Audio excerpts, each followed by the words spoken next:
Okay, we're gonna call this meeting to order at 7:05 p.m. We have one thing to report out of closed session.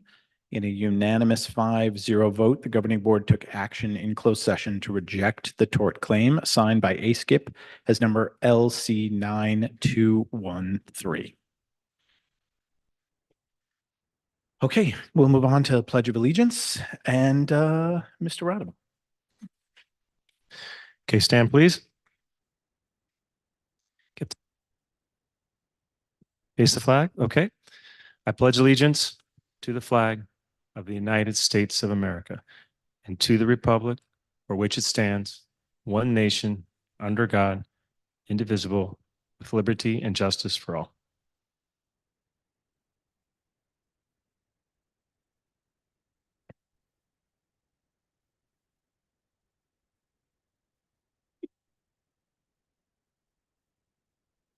Okay, next item will be approval of the minutes.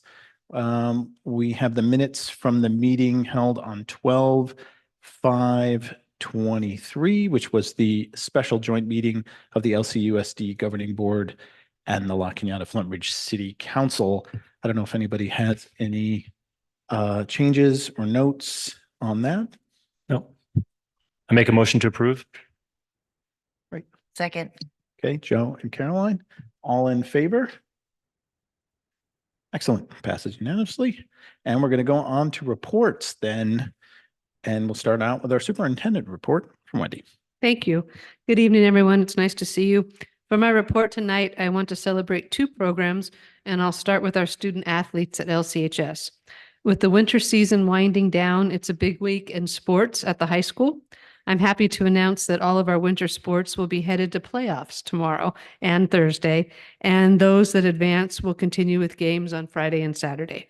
So we'd like to congratulate and offer our best wishes to girls and boys soccer, girls and boys wrestling, girls and boys basketball, and girls water polo. Like all of our students, our high school works really hard to provide a place of belonging for students, and one significant space is in our athletic program. Over 50% of students in grades 9 through 12 participate in a sport, and in 7-8, those numbers trend towards 40% participation. I'd like to give a shout out to all those who are involved in supporting our teams, from the high school administration to our athletic director and staff, to our coaches and our parent groups. We'd like to thank you for all of your hard work and dedication toward our student athletes. The second program ties in with superintendent's goal number 4, strategic planning and opportunity management. It's also one of the outcomes in that goal to strengthen community relations. The program also ties to the governing board's strategic domain number 4, which is a community-centric approach to education. The program that I'm referring to is our La Cañada Flint Ridge Sister Cities program. This past week, some of our 7-8 students and families hosted students from LCF's sister city in Spain. 8 exchange students and 2 of their teachers from our sister city, Villanueva de la Cañada, were paired with these 7-8 students in a fabulous week of cultural exchange. As a part of our celebration on Wednesday, January 31st, La Cañada's Kiwanis PM Club, thank you, President Joe, welcomed the Sister Cities leaders and the students and their teachers from Spain, along with our LCUSD cabinet, to its weekly meeting. It was a wonderful event, and the informational report on the integration of activities between LCHS 712 and their counterparts from Spain was inspiring. Over spring break, some of our 7-8 students, accompanied by Principal Dr. Gold, will journey to Spain to repay the visit. It should be a wonderful adventure, and we're grateful to all of our community partners for playing a role in this student enrichment opportunity. And that concludes my report for tonight. Great. Thank you very much. Next, we'll go on to the president's report. And for my president's report tonight, I'm going to offer up a change to the normal procedure that I hope we can continue for at least the rest of the calendar year. One of the big upsides of being elected to the school board is that you get to have an opportunity to witness firsthand what truly makes our school so great. We visit classrooms, we talk with teachers and parents, and we see students in action doing amazing things.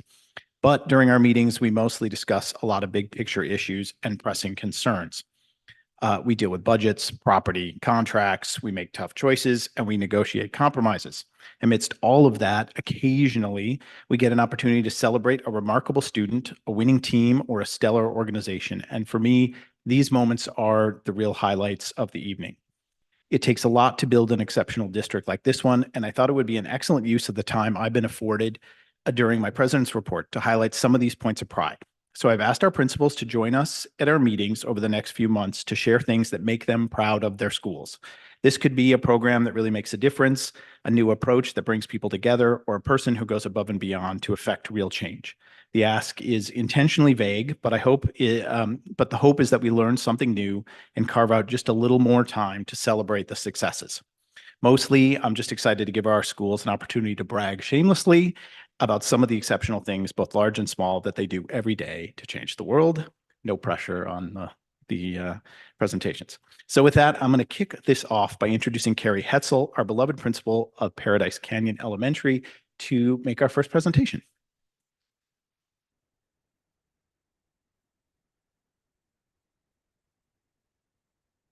Thank you. Yes, no pressure.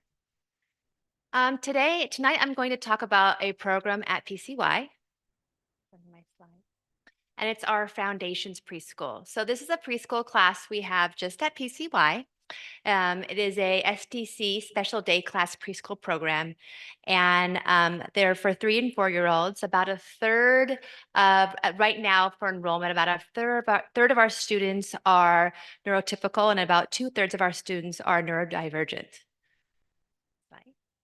Here's a couple cute pictures of the class. Oh, I can do it. Okay, perfect. Okay, so here's a picture of a little bit of carpet time, the whiteboard, and just kind of like the center of the class. I'll go into a few other things as we go along.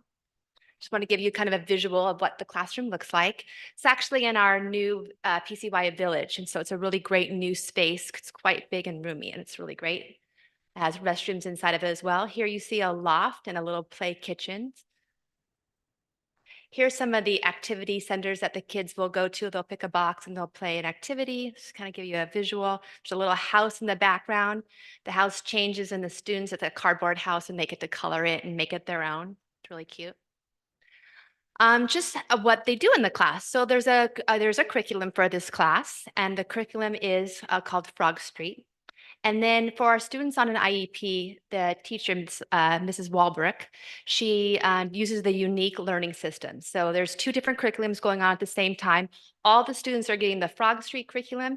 And then, like I said, our students with our IEPs are getting that unique learning system so they can meet their IEP goals. So just a little bit about their day. By the way, of course, they're 3 and 4, so they're super cute. And they often will come up to the office and do little field trips to the office. So we love to see them. So it starts with a structured social period. So this is where it's limited choices of what they can do. So they're going to play house, they're going to do a bin, they're going to do Legos. There's a ball pit in there this year. So all different kinds of gross motor, fine motor, and play activities. So it's a chance for the students to get to pick from a few select things of what they'd like to do to work on some social time. From there, they go into center time. So at this time, if their student is on an IEP, they're working on their IEP goals in small groups, 1 or 2 students with Mrs. Walbrook, or there's 2 classroom aides. And then they're using that curriculum at this time to really do center time. So the students will rotate through the centers and get their academics in. From there, they do a circle time. So they all come to the carpet. They sing songs, they do the flag salute, they go over the calendar, they do attendance, all the normal kind of school activities you would see in a carpet time activity. From there, they do snack, and they're all outside eating their snack. They have a recess time. Since they are in the village, we have kind of arranged on the grass a little fence, and they've got a play table. They've got little structures, little basketball hoops and things out there for them. Obviously, with all the rain, they've been inside for the last few days, but they do have a nice little time out there. When they were on the other side of campus before construction, they actually used our kinder yard. So they got to play with some of the other kiddos there. And then they have a closing circle time. So they end their day as a small group, review things, talk about the next day, and say goodbye to their friends, because we do have an AM and a PM session for the preschool class. And then this is a little bit closer look at the whiteboard. So they do have an SEL component that goes to the curriculum as well. There's always a schedule. It's really important for our younger ones to have that visual schedule. So that's why you see the words as well as the pictures, so they know what's coming next, so they can predict their day. And then you can see how they do attendance. It's really cute. They're either at the beach or they're at preschool. So if they're absent, they're always at the beach. So when I was doing an observation, they'll be like, "Where's Mason?" They're like, "He's at the beach today." Super cute. And then another component of this is a lot of the curriculum is done through a dramatic play. So they focus on opportunities for creativity and incorporating play in their learning activities. Some of the lessons I've been in there for, if they're studying apples, they're going to count apples, they're going to color apples, they're going to have colored apples, and they're going to learn about fall. I was in there in December and they were doing winter, and Mrs. Wahlberg had a pretend ice rink, and they got to put on their pretend ice skates, which were like little shoes with that were laminated, so they were slippery. And they put on their scarves and their hats, and they got dressed. I mean, with their gloves that were too big, so they're kind of walking around like this. And then as they're doing that play, she's incorporating those learning materials. So they're counting, they're getting colors, they're picking up blocks. They're saying what letters on the block as they went around their pretend ice rink. So she's incorporating all of those learning activities into the play as they go about their lesson. I've also seen the ice cream shop, also very cute. So they're counting ice cream, they're coloring ice cream, they're doing all those kinds of activities. So in a very thematic base. And one of the biggest parts of our preschool program is the importance of play. So it helps students with self-regulation, problem solving, communication, peer relationships, and all those life skills that are very important in preschool and our learning to learn activities. It contributes to the motor skills, body awareness, connective, curiosity, to self-discovery, creativity. So really all areas of development. So these kids are really getting some knowledge on how to be a student and how to be a learner. And more importantly, how to get along with others. And then it's a very holistic approach for our kiddos on an IEP. They have their occupational therapy that comes in, their speech therapy and physical therapy. So all those services are incorporated throughout their day. And the OTPT and our speech teacher rotate into the classroom to meet all those service hours. And so they're getting all that in that, nice preschool room and experience. It's very safe as they work on their IEP goals. And then there's just another cute picture. This is their snack time tables. And then some of the behavior things they're working on. So appropriate behavior, this is where I was talking that learn to learn activities, focusing on peer relationships, sharing, taking turns, school expectations. Some of the strategies Ms. Wahlberg uses: first, then, try again, redirection, an immediate opportunity for students to try a new strategy that they've learned. So they're teaching the strategies, and the students get the chance to try out those strategies with their peers. And there again, these learning to learn activities. So you can see right there some of the things they're working on every day in the classroom as they get ready to be into the kindergarten class. And that is my little presentation on our program. Thank you so much. I have to say, having been a parent at PCY for a long time, I've known that program exists and known very little about it. I don't know if anybody has any questions or thoughts before we move on, but. I can say my niece loved it. She was one of the neurotypicals that was in there, and it was a great time for her to actually work with the neurodivergent kids. So it was a wonderful experience. And I think Jada was actually in that class. Yeah, I was about to say, I was in a less modern version of it in 2009. But yeah, I did the Foundations preschool program because I was born with cerebral palsy and had an IEP. And that's my core memories of elementary school is actually the preschool program. So I'm so glad to see where it's developed. It's a great program. A lot of people don't know about the program, but the parents that do have their students in the program, they love the program. We've had to make some arrangements this year with our construction because they have, drop off and pick up, but the parents love it. I hear great comments about it all the time. So it's nice that it's at PCY.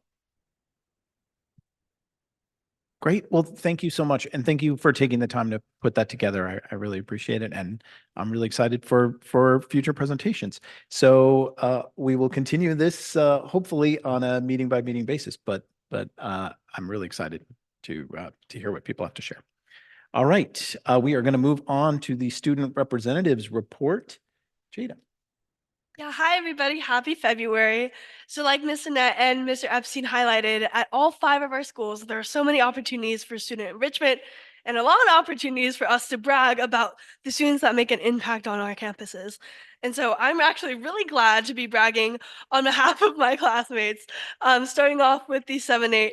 As mentioned earlier, the 7-8 went through the Sister Cities International Exchange Program, and we were super excited to host them on the 7-8 campus as they went to go sightseeing at the JPL Center, the Kiwanis Center as well, the Griffith Observatory, and a lot of other places. And we're super excited to send off Dr. Gold and a few other students to Spain over a spring break. So that's definitely a really cool opportunity that I actually wish I got during my time at the 7-8. Additionally, also something I would have loved during my 7-8 program was their DC trip.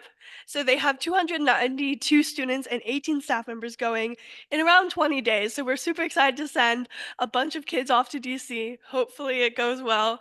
And the 7-8 is getting a lot of information out, and excitement is really building among the student body and parents and staff. So we are super excited to see that engagement opportunity happening. At the high school level, there are so many things happening. Like Miss Annette mentioned, all of our winter sports teams are going to CIF. More specifically, though, girls water polo was undefeated in their league tournaments, so we're super excited to see them go to CIF. Girls and boys soccer, girls and boys basketball, and wrestling have all also qualified. Their games are happening, I think, today and over the next few days. So I actually have to go to one of them eventually. So hopefully we'll see everybody there in the community to support them. The third thing on the second thing is that the Midsummer Night's Dream play is happening at the high school. It's starting yesterday. They did performances, and it's ending tomorrow. I'm actually going during my second period, so we hope to see the rest of the community show up and support our amazing theater program. Thirdly, at the College and Career Center, there's a lot of events going on. More specifically, last week they had an IC and interview event and a resume and ramen event a couple weeks prior. These help students get engaged with the College and Career Center as a whole and sharpen their resume building and interview skills. Later on February 23rd, we're looking forward to their fly-in program and diversity and admissions presentation, where I and a couple of other students and staff members will be talking about how students can visit college campuses and gain access to equitable resources. Finally, at the high school, we're planning a lot of events in March, more specifically the Multicultural Fair, another blood drive ASB is hosting, and sports tournaments such as 3v3 basketball and dodgeball. We're super excited to see that happening, and we're so excited to see on the high school level a lot of new engagement opportunities. On the elementary school level, there's a lot of things happening as students become more aware and celebrate Black History Month. Students from I think 3rd to 6th grade are also preparing for CAPS testing and working on their test taking skills. 6th graders and 4th graders are visiting, going on field trips to I think missions and also Pali Mountain, and they're overall just across all 3 schools they're celebrating Kindness Week, and so not only students they're getting engaged in school, but also outside of school, and how to and they're really getting involved in the community. Like all of the people that have spoken so far, again, I'm really excited for our students, and I can't wait to see what happens next. Thank you. Great. Thank you so much. And as always, stay as long as you like for our meeting, but we understand that you may have things to do, and feel free to leave at any point. Okay, next we are going to move on to item number 8, a review of the agenda. Does anybody have any changes to the agenda? Okay, great. So then we'll move on to number 9, opportunity for the public to address the board on non-agendized items. I have our little spiel that I will begin with. Now is the beginning of the opportunity for the public to address the board, first for non-agendized items and then later for agendized items. As you may already be aware, our meeting is in person tonight, so the public comment provisions of AB 361 do not apply to this meeting. However, to facilitate our goal of community involvement and input, we have 2 methods of public comment. First is the traditional method of appearing in person, adding your name to the list, and delivering your comments at the appropriate time in our agenda. The second is to submit written comments electronically via the agenda webpage. Comments submitted electronically will be read, reviewed, and considered by the board, but as noted on the agenda, online public comments will not be read aloud during the meeting. The comments submitted electronically are visible to all members of the public via the district's agenda webpage. We do have 2 asks. First, as a school district, we highly value the privacy and safety of our students, so we ask you not to identify students or name them. Second, we ask you to please keep your comments to 3 minutes or less to allow other community members to speak. We hope that our public comments model for our students civil discourse, respectful inquiry, engaged listening, and open consideration of multiple perspectives. During our non-agendized items, the board is prohibited by the Brown Act from responding to or discussing your comments beyond a brief clarification, question, or request to agendize an issue for a future meeting. During agendized items, we are allowed to discuss the issue. We hope to continue the tradition of respectful dialogue so often found in our board meetings. We ask our audience and speakers to treat one another with dignity, compassion, and respect. With that in mind, I will ask if we have any non-agendized. We have not received any online All public right. comments or in person. And none in person. Great. Okay, then we will move on to our first read items. And our first one is the LCHS 7-8 responsive teaching plan. Anais, you kicking that one off? Okay. I sure will. Thank you. For the past 3 years, LCUSD schools have implemented responsive teaching plans to provide academic and social emotional interventions to students needing extra support to meet grade level standards.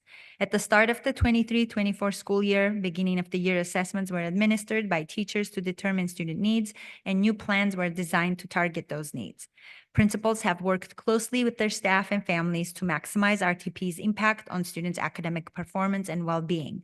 At this meeting, Dr. Gold, our 7-8 principal, will give an update on the progress made with the school's responsive teaching plans. Thank you, Dr. Gold.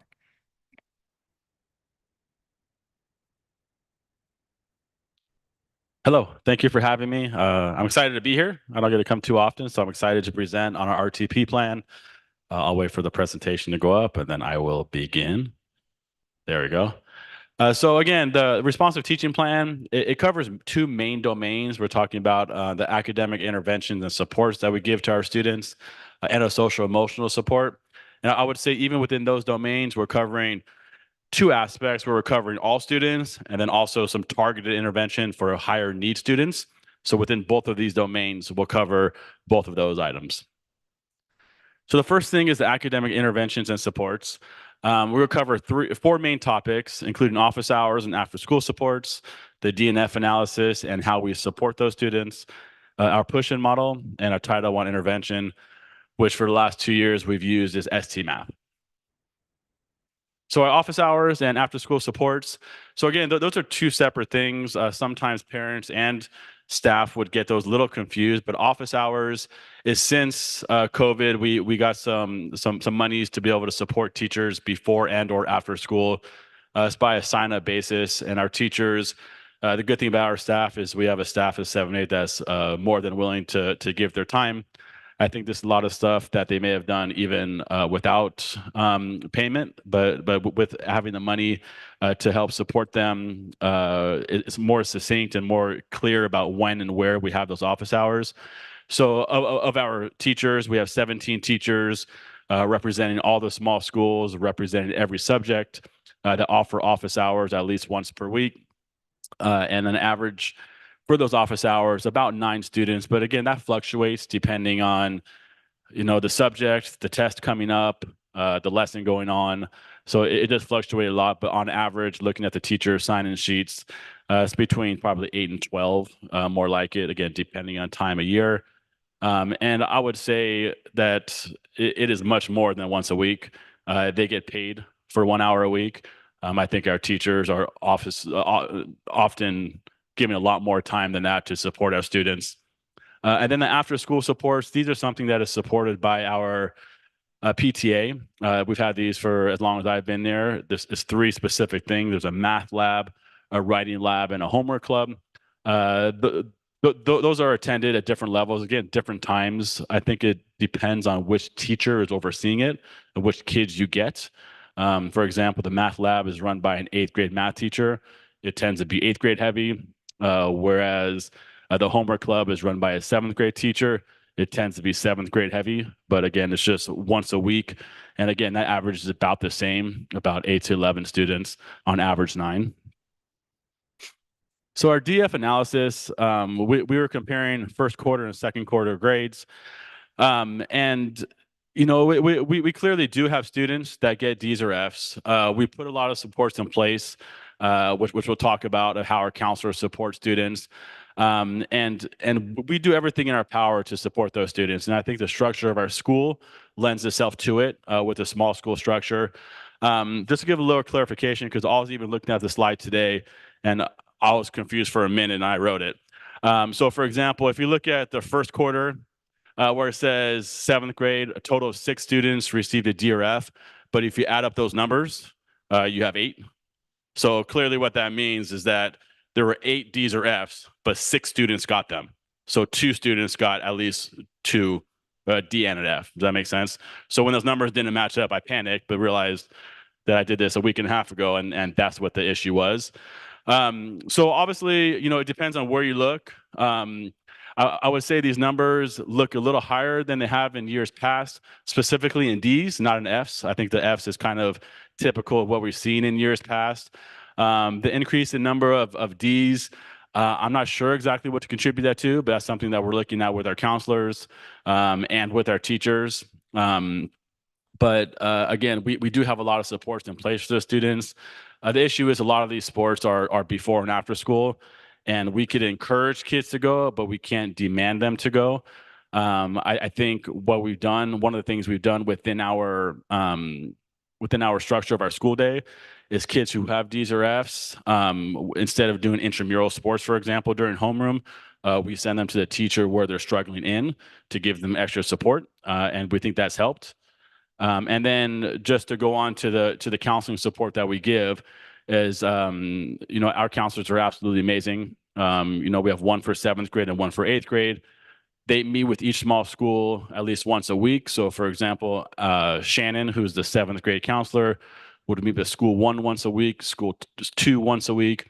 And what they do is they talk about students who are struggling, talk about students who are getting D's or F's, and talk about students that are struggling socially and emotionally as well. And then we create some type of check-in or academic support plan for those students. And often if they're getting D's or F's, we're checking them with weekly, and we call an academic support plan of how to best support those students. We try and get the parents on board as well. But again, we could only dictate so much when it comes to supporting them, and we can't make them go to a lot of the supports we have. So I think that's where we could find a better way to do it. But I think we're doing everything in our power to support those students. And then again, our counselors strongly suggest going to the office hours and the after school supports. And I think our students do utilize it. And it's just a matter of getting the support and getting the students at a level to where they're not getting D's or F's. The social emotional aspect we'll talk about in a little bit as well. So the push-in model, and the reason why I put these 2 slides up is I felt it was important because when we're talking about targeted populations, I think our special ed population is one of those populations that we want to make sure we're supporting in the right way. Since we've went to the push-in model about 3 years ago now, we've seen an increase in not only their grades but really their confidence in school. And with the way the push-in classes work, it's a general ed class with anywhere from 6 to 10 special education students with an extra teacher, a special education teacher in there. The special education teacher is in there to support all students, with really a target on their individual special needs student or student on an IEP.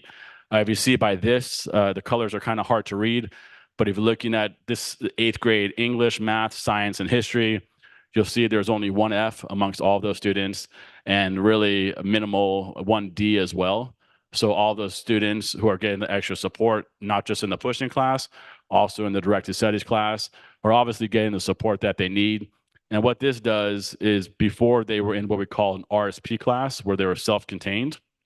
And what this does is sets them up for success in high school, that now they're going to general education classes as opposed to RSP classes, and they would qualify for A through G credit and be eligible to apply for college. So we're setting them up in that path in middle school. Again, the same data for 7th grade is pretty similar. No D's or F's, and our students are doing pretty good in all those subjects with that extra support. So the Title I intervention, we started this last year. The Title I program was really targeted at the elementary schools. It came to the middle school last year. And we were able to identify these kids by two metrics, which is one, their SBAC test results, if they scored far below basic, and then also based on their end of year assessments. And then we also added a third, which is a diagnostic at the beginning of the year to identify students who qualify for Title I services. Again, this is only for math. So we started with 72 students who qualify. They all got an individual email from me saying what the program is, with options and times to sign up, which again was before and or after school, once or twice a week. 45 students originally agreed to participate. That number unfortunately has dropped to 23. 3 teachers offer 5 sessions, again, before or after school. The good part of the students who are attending this program, 87% are receiving a C or better, so they're successful.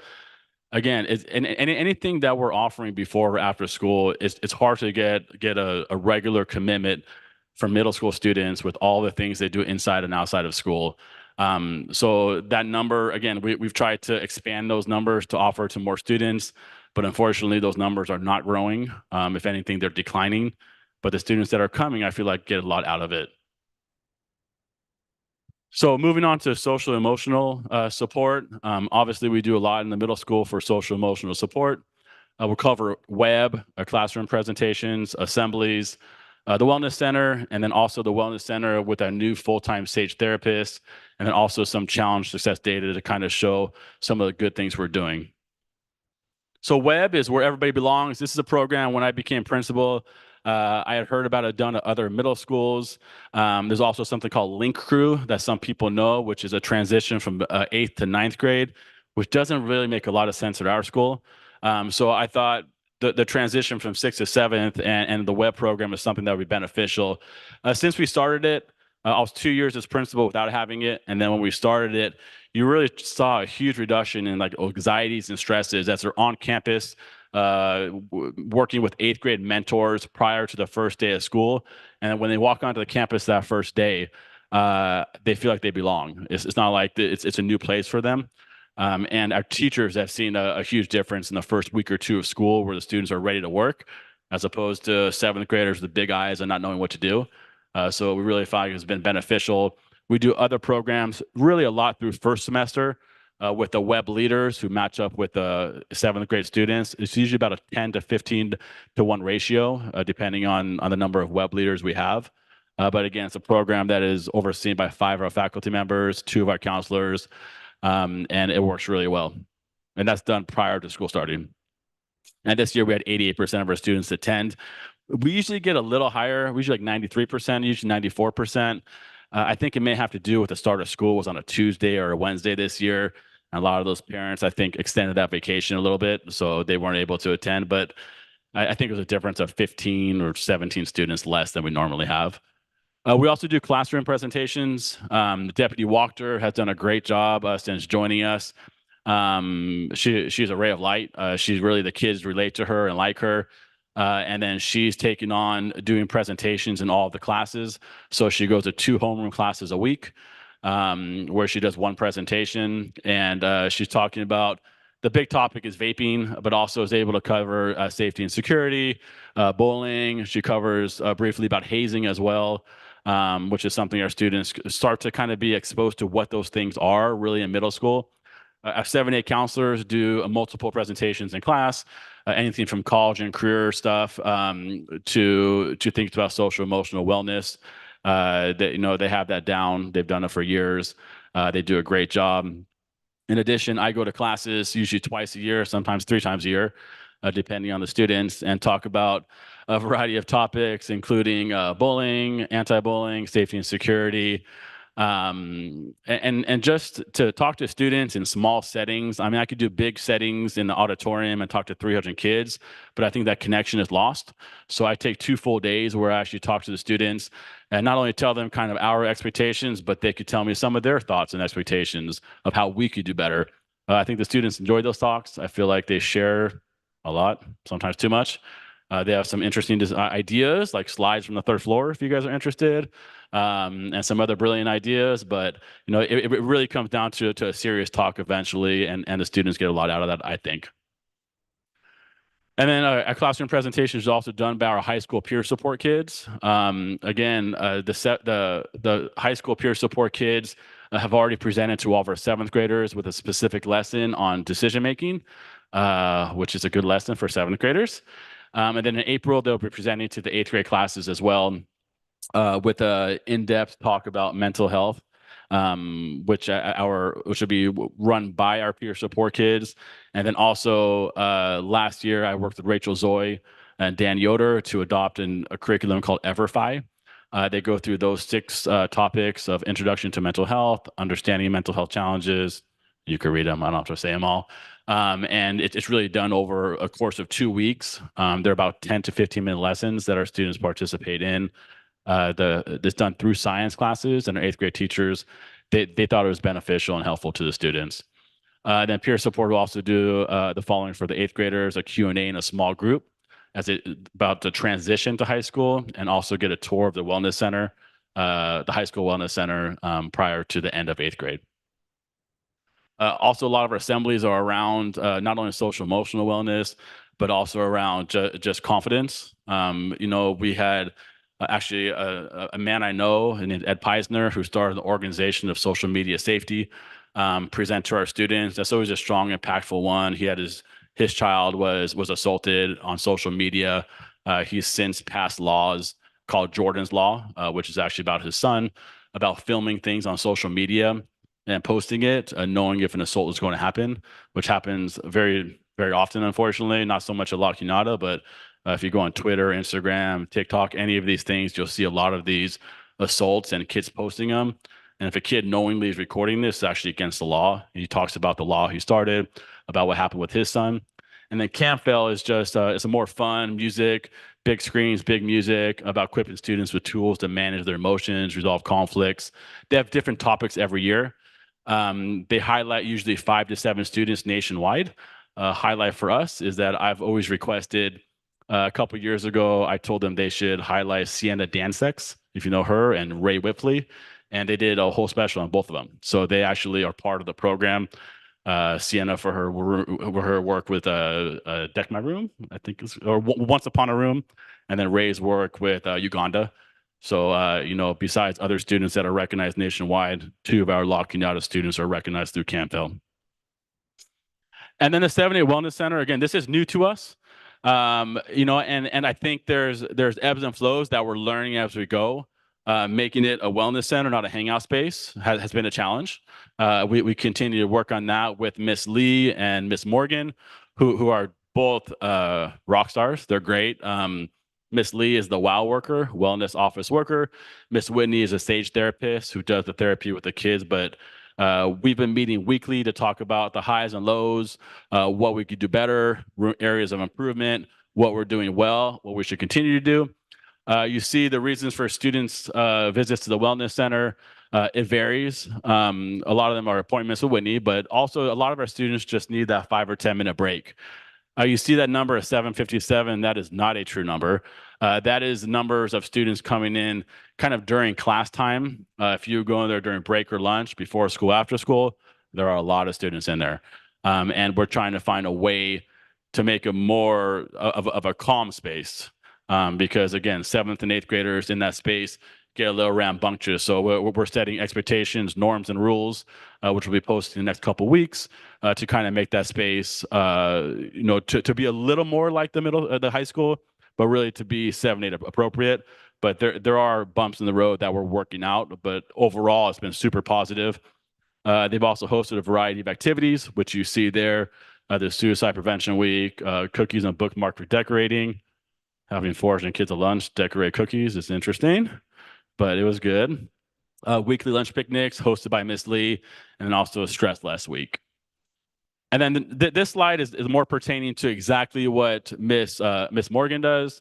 She's a stage therapist, full-time therapist, and she, besides everything, all that data you see up there, she really steps in wherever we need her.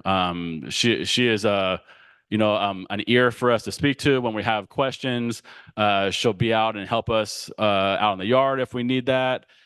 She's there to talk to students that walk in.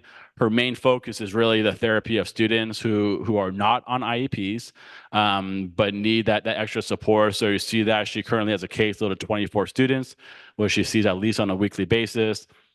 She consults with parents often. She has worked with some of our students in the last couple months that have had to be hospitalized or in outpatient programs for various social emotional things. And has really helped us, Lori, our school psychologist, Allison and Shannon, our counselors, when students are in crisis, and doing some of those assessments as well. If you see the referrals, the biggest thing is peer relations and anxiety symptoms, but again, self-esteem, difficulty making friends, and academic stress are also high on that list as well. Obviously, those percentages do not add up to 100%, but a lot of students come in who identify 2 or 3 things as the reason why they're coming in.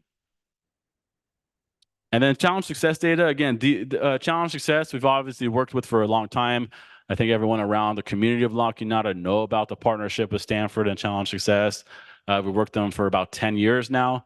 And then through our partnership, we made so many changes, which are just norms within the community of La Cañada, within our 712 campus, that weren't here. And thanks to the data we've gotten from Challenge Success, is we've made significant changes and significant progress. And if we go back and look at it, there's been a lot done really in the domain under the umbrella of Challenge Success, but really in the big topic of really social emotional wellness for our students, which then clearly translates in academic success. Because all these things we've implemented or started, we've seen no slide in our academic success as well.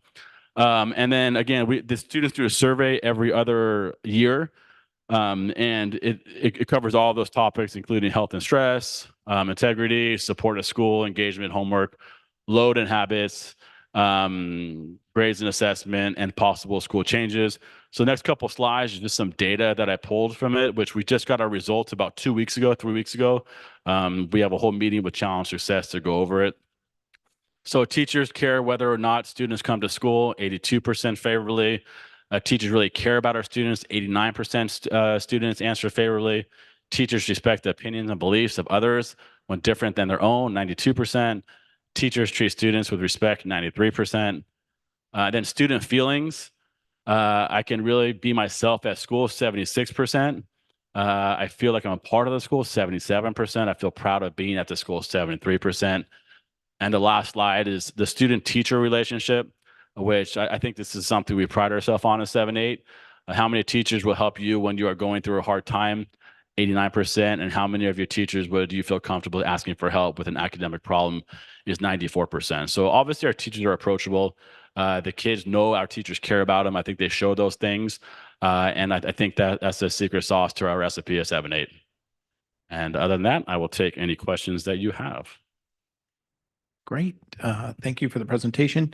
I think, I always love hearing this stuff, and it makes such a big difference because we really, just even from the presentation, we're meeting students where they're at. We're sort of going to the students, which is, I think, just a hallmark of the success of La Cañada and so much of the great work we're doing. I also think, I was looking at your slide on office hours, and I've got a current 7th grader, and it's not only about the use of the office hours, it's about teaching the students to advocate for themselves. And to me, the first time that my daughter sort of said, like, I don't really understand this subject. I'm going to email my teacher. And, that's is hard, is a big deal in 7th grade, and sent an email and immediately got a response in about a minute. And then went in the next morning and got help and came out just sort of beaming at the end of the day saying, I understand it, and felt like they had sort of done it themselves. So Appreciate that. so it's a great program. And I think,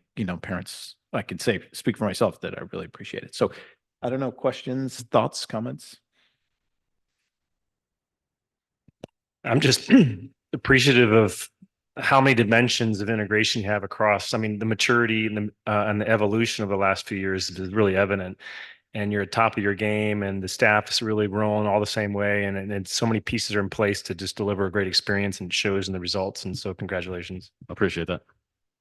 I think I'd say that we also, I think we sometimes forget all the changes that were made after all the Stanford Challenge success stuff and all the other things that our district has implemented. But when you look back on them, they've all gone very well, and you've done an excellent job with all of that. It's almost to the point where we take it for granted, but we shouldn't. We should appreciate how much that you've made progress and how much you've done. Yeah, we have school tours once a month, and I host them. And that's when I find myself talking about a lot of the work we've done, about the 8:30 start time, about the reduction of homework and making more targeted homework. And there's so many different aspects that we brought into our school that is just our norm. And even kids from elementary coming up wouldn't even know those changes because that's how it's always been for them. But we've made a lot of strides in the last 5 to 10 years for sure, with the partnership of Challenge Success, but with teachers who are more than willing and able to do it. I think that's a big thing. And I think also keeping academic success in there too, which is what a lot of people were concerned when a lot of the initiatives from Stanford Challenge Success was, are we going to lose a lot of the academic success? And absolutely not. In fact, it's gone the other way. Yeah, I think responsive teaching plans is almost a codification of a way of working, right? It's like Josh mentioned that it's meeting them where they are, but it's speed to intervention, it's caring about every student, and it's the holistic approach, which is again kind of that secret sauce, so to speak, putting it all together the last couple of years under this umbrella that we're calling responsive teaching. So. Yeah, and with all the work again, I mean, I think Karen presented a couple of weeks ago on our SBAC results, and I mean, 7 is flourishing in English, math, and science. So all this, even the intramurals aspect and not using homeroom for academic support, and allowing the kids to some time to run around and just be kids, I think translates into students being more focused when they're in class, which you wouldn't see on paper really. But I think that's where it translates into the scores staying where they are, with giving kids an opportunity to decompress, whether it's a wellness center with intramurals, whether it's clubs, Quantus, all these different things that our students have available to them. I have a question, and I'm not sure if it's for you, Jared, or maybe for cabinet, but the Title I program, and you talked about how it's hard to make that stick because of the after school aspect or the before or after school aspect. Can you talk a little bit about Title I funding and just so we understand, like, does it have to be after school or before school, and how does that Title I funding work? It has to be, it's very prescriptive, and it's very difficult for a district like ours to implement. So we're assessing whether we want to continue to access the Title I funds, because it has to be before or after school. And we know that our kids are really busy. We don't see the participation that we would like to. We do see that for those kids who do attend, it helps. The programs have to be, they're real strict guidelines on research-based, and they need their and programs. Yes, there are certain programs that they recommend, and also it mandates that the entire grade level be given 2 or 3 assessments that are standards based again, so that their scores could be compared to the other scores. And our teachers already have common assessments and other mandatory assessments that we are asking of them to add more assessments so that we can fit it in with the, yes, with the number of students who are actually committing to come every week. It's becoming increasingly challenging. And also we have to hire teachers who are credentialed just the way, for language arts, math, whichever one we're targeting. and asking teachers to do more on top of office hours, other commitments with students, that now you have to come and teach this class as well. It has been challenging, but since we had said that we would utilize the funds, Karen Hurley has been working really hard with Jarrett and Jennifer at the high school to make it happen. But like Wendy said, we are really trying to see with the amount of time that's spent by admin staff, teaching staff, parents, the attendance clerks, to make sure, we're documenting their attending and all that. At some point, it seems like we're putting in more than we're getting. Okay, thank you. Anything else? Great, thank you. Thank you, guys. No turns off. All right, we're going to move on to 11B, the update on the Sagebrush territory transfer, information and discussion. And Wendy, I believe that is you. Yes, thank you. So since our last meeting, we have quite a bit of news to share. As we indicated at our last meeting, we went up on January 18th. We had a contingent of representatives from the La Cañada Unified School District who accompanied some representatives from the Sagebrush petitioners, as well as some city delegates.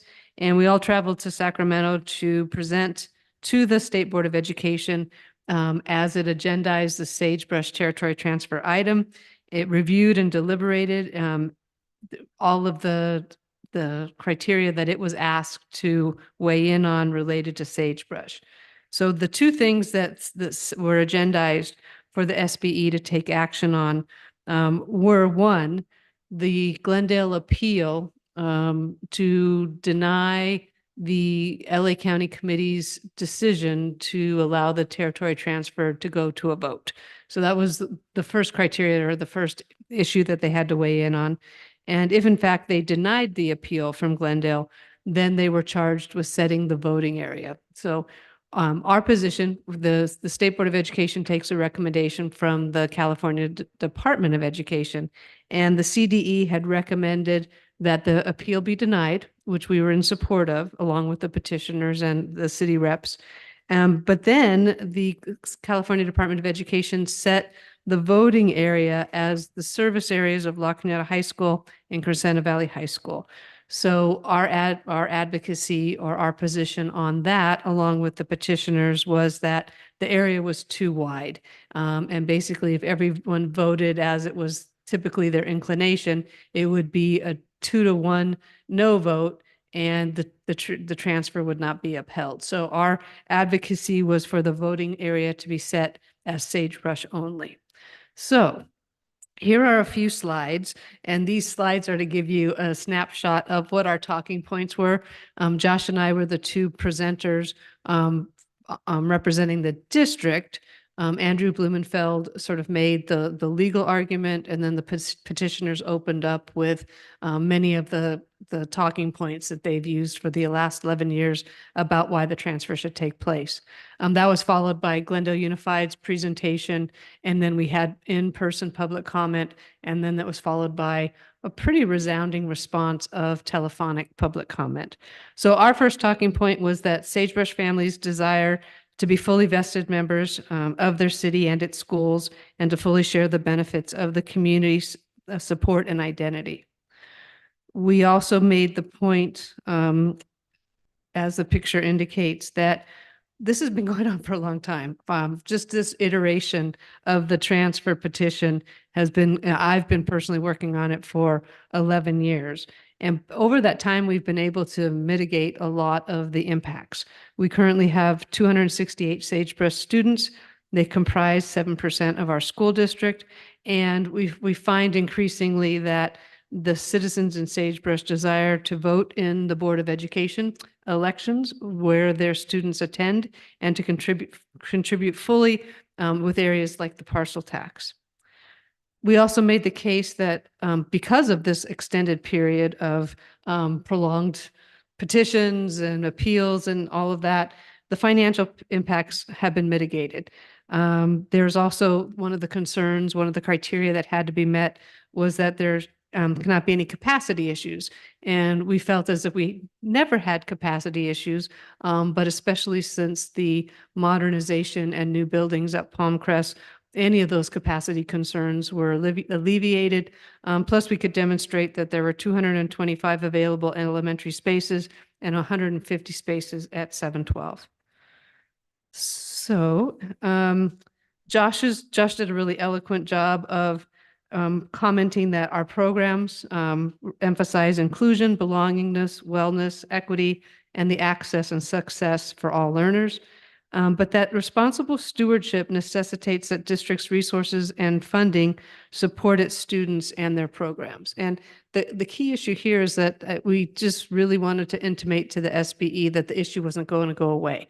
It's been, on the books since the 1960s, and it's really important, especially in, the budgetary times that we're currently entering, that districts be mindful of their resources and ensure wherever possible that those resources are spent on students and programs that impact students. And then finally, we made the point, or that we advocated strongly, and this was largely done, like I said, by Andrew, and thank you to Dan for weighing in so impactfully.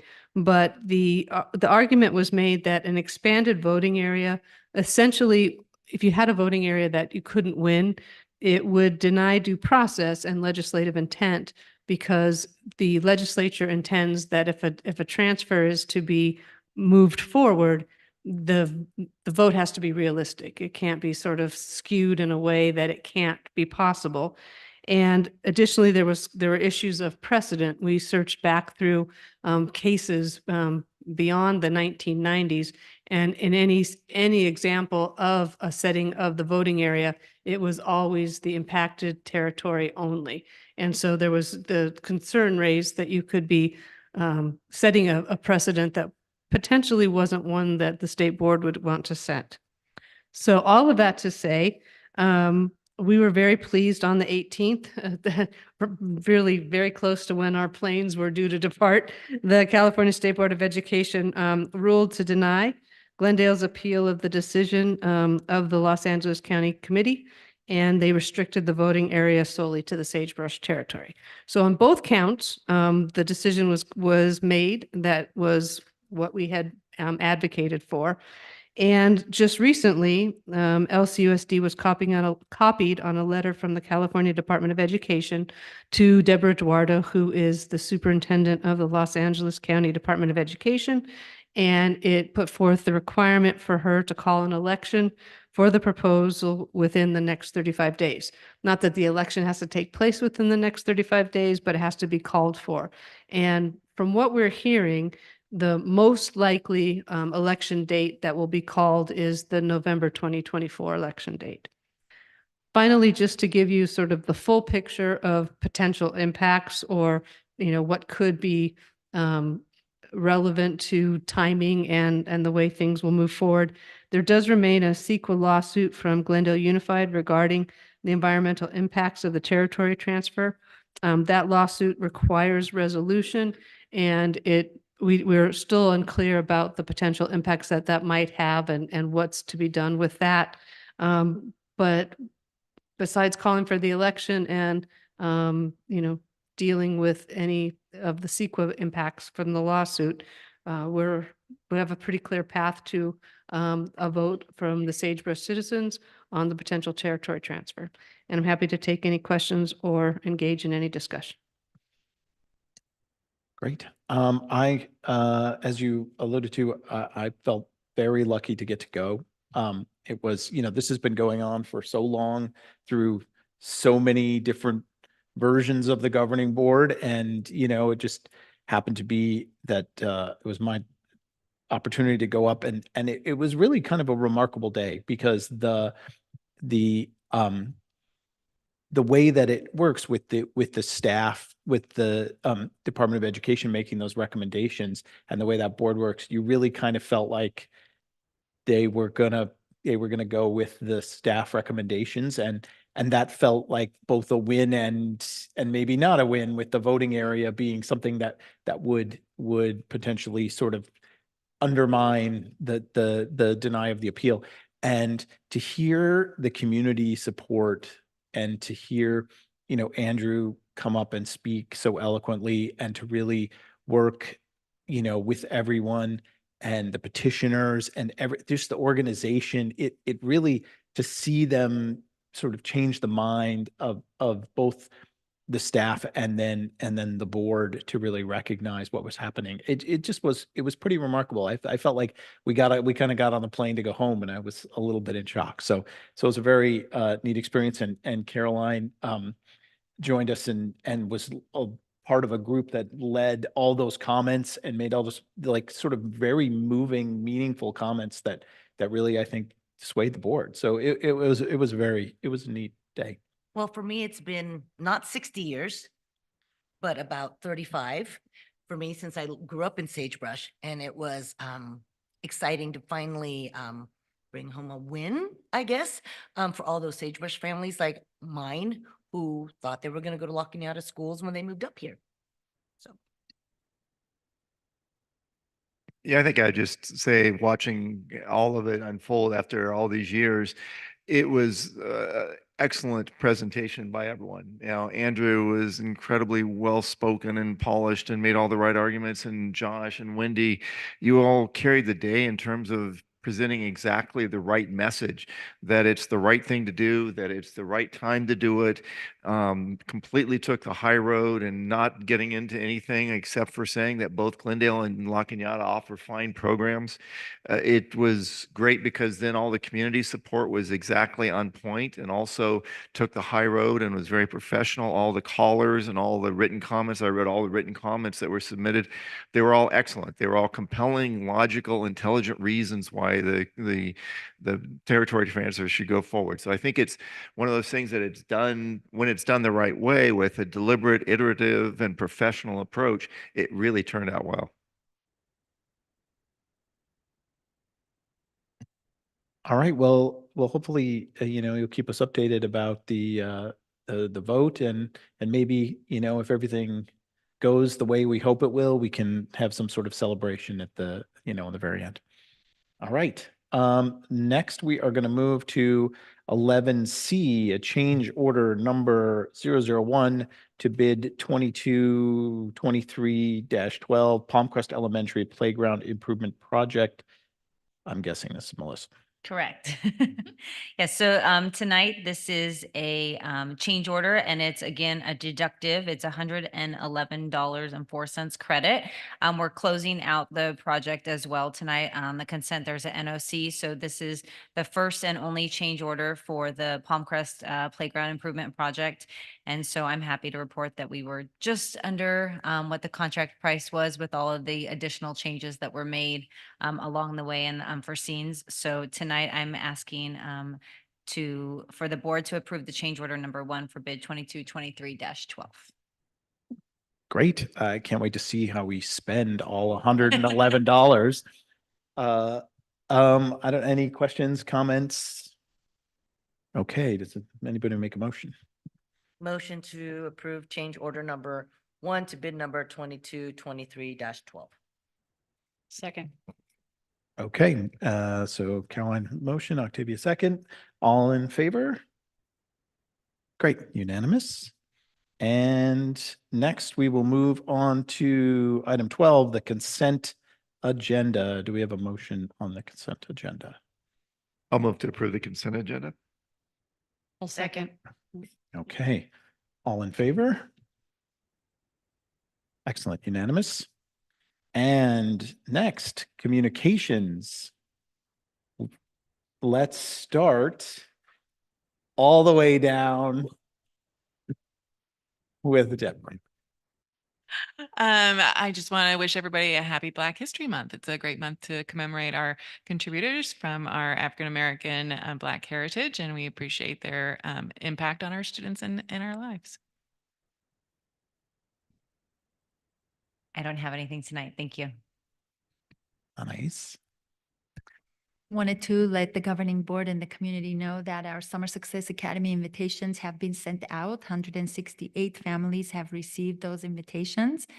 And sometime this week, we will be opening teaching and paraprofessional positions up to our staff to make sure that our students have great teachers during the summer to help them achieve academically, socially, and emotionally. So we're looking forward to that. Okay, Wendy. Nothing, thank you. Have a good evening. I'm good, thanks. I just wanted to thank Wendy for the way she handled the rain day issue the last few days.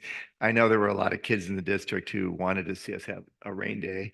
And Had some really heartfelt emails that I was, Miss Annette, how can you make me go to school? I was like, And I think it's hard when we have a district like LA Unified announce that they're going to close out, would deal with all the schools and whatnot, and some of the other schools opening and closing. But I think, that in the end, one of the things about our district that works really well is that our district is small enough to be nimble.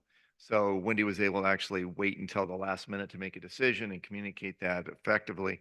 And I think as much as the kids would like to have had a day off, in the end, you did exactly the right thing. And Dan, to your point, I'd like to thank Barbara Bolivar and the maintenance and operations crew.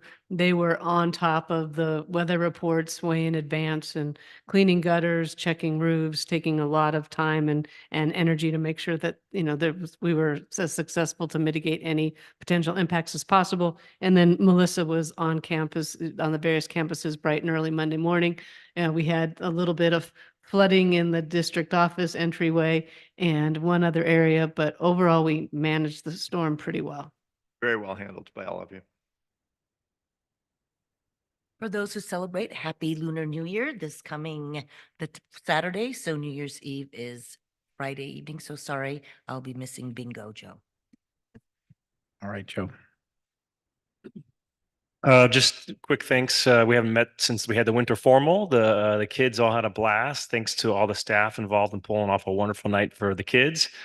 Both Radabaws were participating in full force and came back with nothing but great comments. So thanks again for that event. Octavia. Good luck to all the athletes, upcoming competitions. It's very exciting. Nairi. Just a reminder that resident enrollment is open now. So residents can go to our website and click on the enroll tab and pre-enroll for the 24-25 school year. Thank you. I really liked that the prompt when you go to the website, you guys created a prompt where yeah, that was nice. Little feature there. All right. I just wanted to wish the chamber choir a great trip to Hawaii. I'm extremely jealous. My daughter's going to Hawaii without me. So it seems unfair, but I hope they have a great trip and enjoy their time. And with that, at 8:12, we are adjourned back into closed sessions.